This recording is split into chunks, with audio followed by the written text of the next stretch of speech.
ఆ పూజను నేను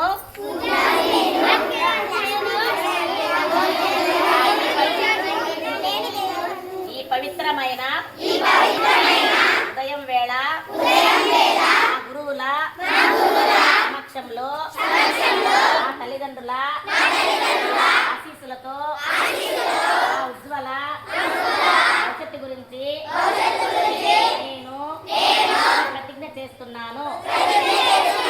నేను ఒక గొప్ప లక్ష్యాన్ని నిర్దేశించుకున్నాను.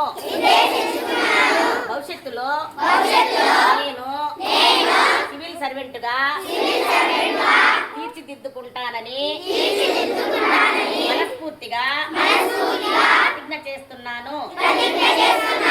దేశ పురోగతికి, సమాజ అభివృద్ధికి నా వంతు పాత్రను పోషిస్తాను.